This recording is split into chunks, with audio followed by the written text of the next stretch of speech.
Hey guys, it's Ashley Francis with Blue Sage Counseling and Wellness, and today's video is on secure attachment style. So this is a video in a series of 5. You'll see the links to the other videos in the comments below, and this is the focus on secure attachment style. So let's jump right in. So we're going to be talking about characteristics of a securely attached child, characteristics of a parent of a child with secure attachment. We'll also talk about the characteristics of an adult with secure attachment.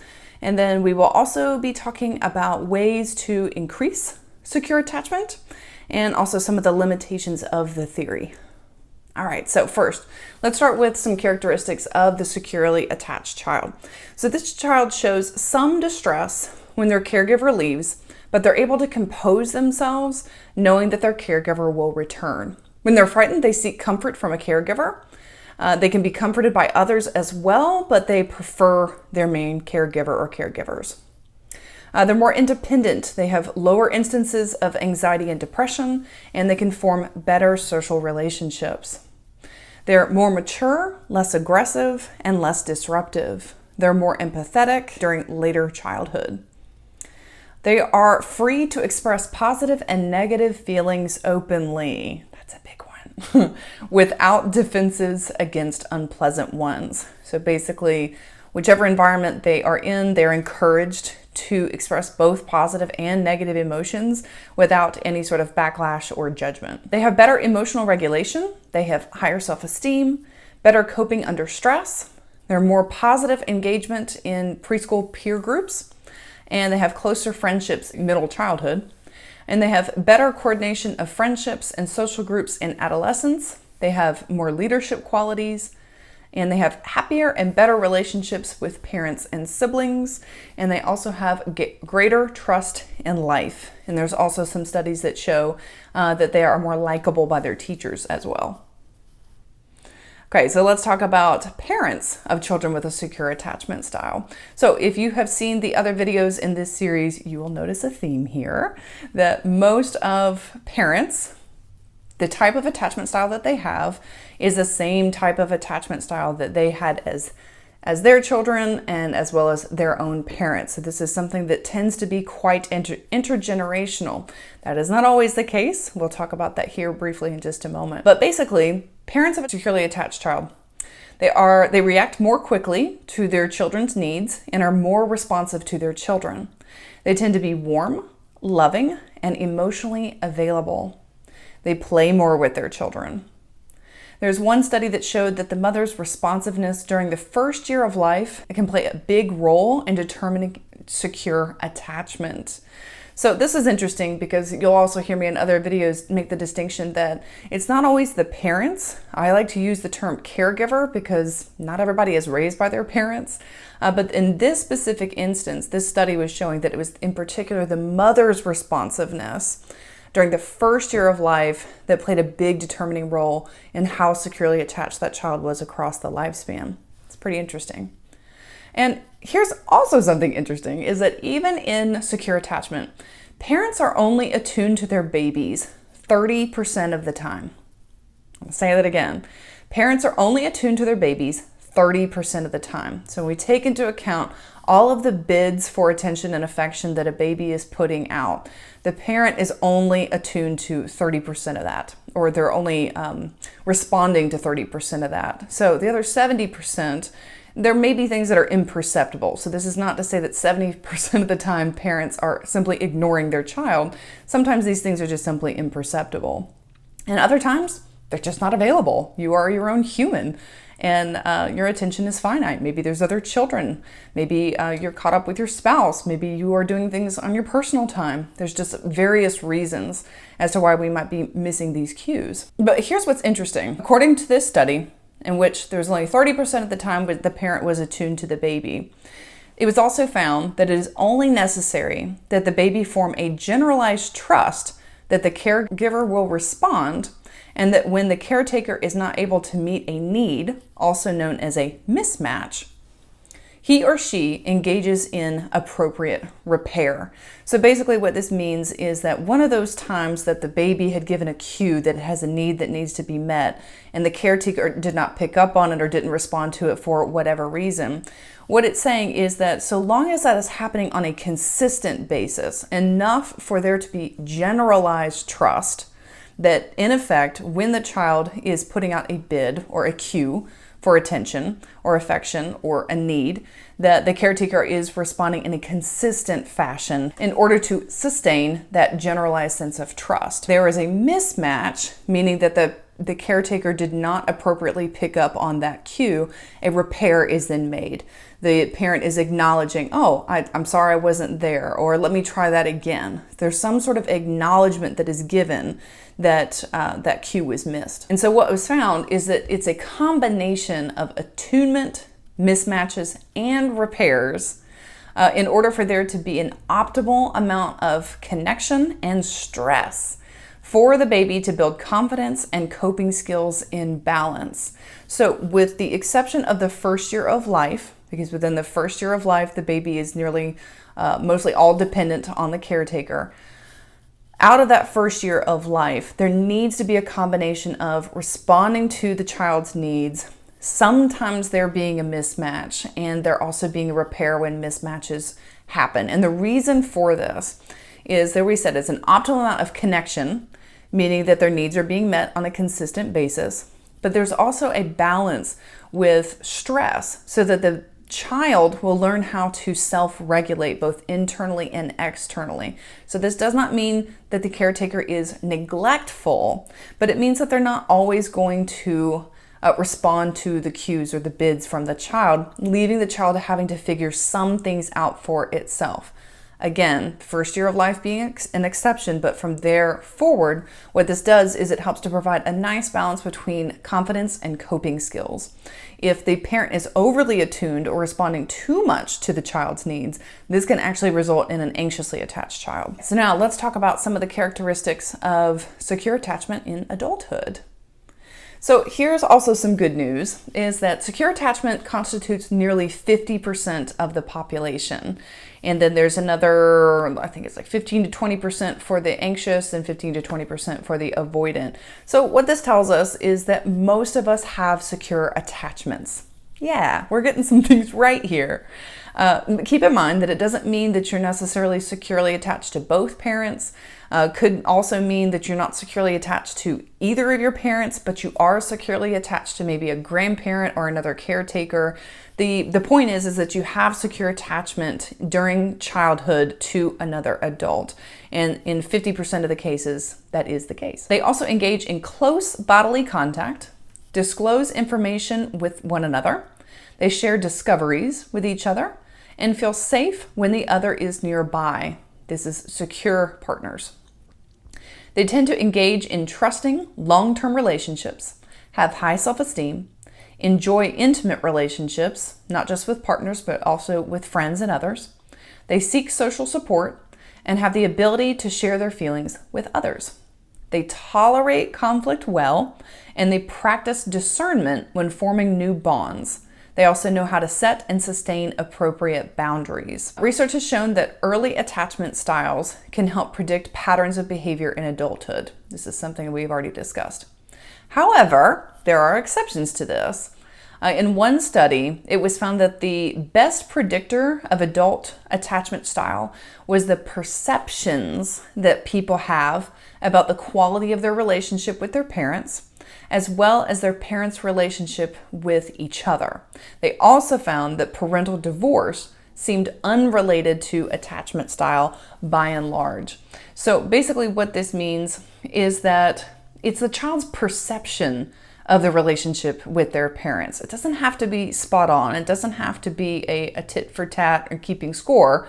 But basically, when you reflect upon your relationship with your parents, was it a good one or was it a bad one? Was it securely attached or was it insecurely attached?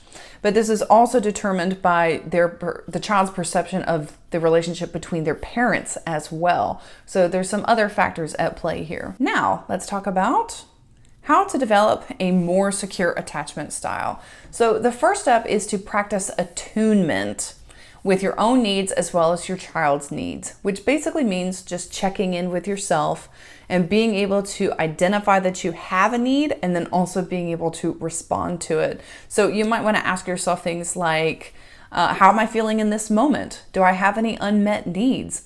A good example of this are our biological needs. Sometimes we need more sleep, or we need to eat, or we need to use the bathroom. And we deny ourselves of these needs for something else. That is not practicing very good attunement with our biological needs.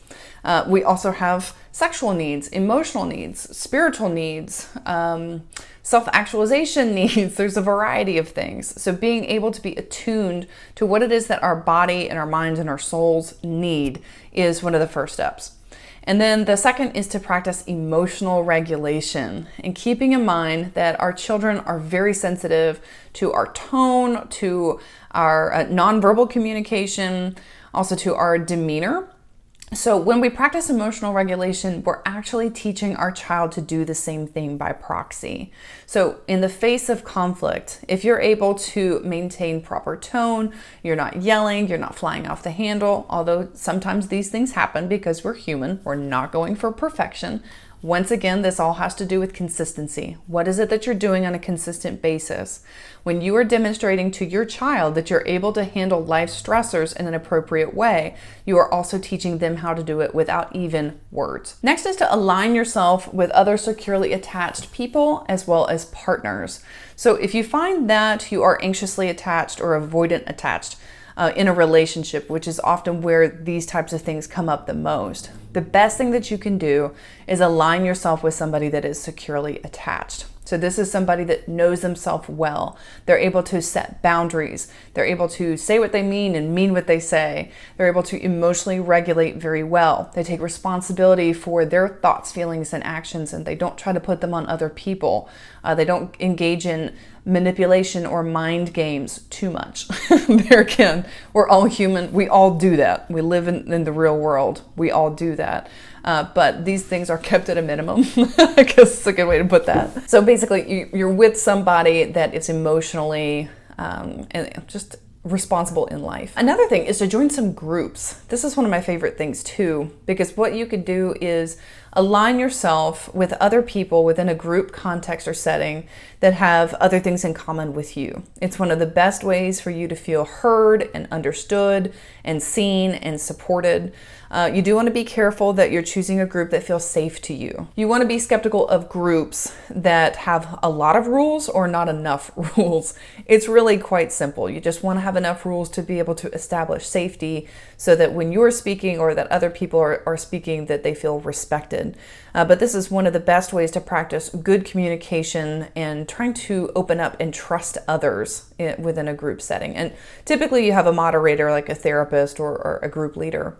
A good example is a circling group, and this is a group of about 4 to 10 people where you have a circler where everyone is focused on one main person, and everybody in the group is giving their feedback to that person as to how they experience them. So it can be a little daunting and uncomfortable, but it's one of the best ways to be able to understand how others see you and how you see them and how you relate to the world and how others, what their interpretation is of you. Again, yeah, that can be uncomfortable, but it's also within the context of a very loving, trusting, respectful environment. One of the functions among many is to help you uncover what your attachment style is and start to heal from it. The other component there is psychotherapy. So it's, the circling is not designed to help you treat your attachment wounds, but rather as a supplement while you're also in therapy to be able to establish your own patterns, to think of, to establish your own thoughts, feelings, and behaviors and look at them within the context of your childhood and the rest of your life. And the therapeutic setting is also designed to be, it's healing within itself to be paired with a therapist that you like, know, and trust. I'd want to take a minute to talk about some of the criticisms of attachment theory, because I'm sure if you've been following my other videos, you may have some questions or concerns, specifically as we're going through this secure attachment. I would imagine that maybe you're hearing some of these things and feeling some shame. Like, man, I wish that was me, or I have some of those traits, but I really just wish that I have more. So I want to give a little bit of attention to some of the criticisms to help maybe clear some of that shame up. And they are that attachment styles formed during early childhood are not necessarily identical to those demonstrated in adult romantic attachments. For example, you can have one type of attachment style as a child and a different attachment style as an adult. Yes, we have said that by and large, a lot of the research shows that the way that you are attached in childhood largely informs how you will be attached in adulthood, but this is not a hard and fast rule. We are malleable, we are plastic, we have the ability to learn and change. This is not like a pervasive mental health disorder. In some cases, that can stay with you for a long time, and sometimes in the cases of being with you for life. This stuff is really, really changeable.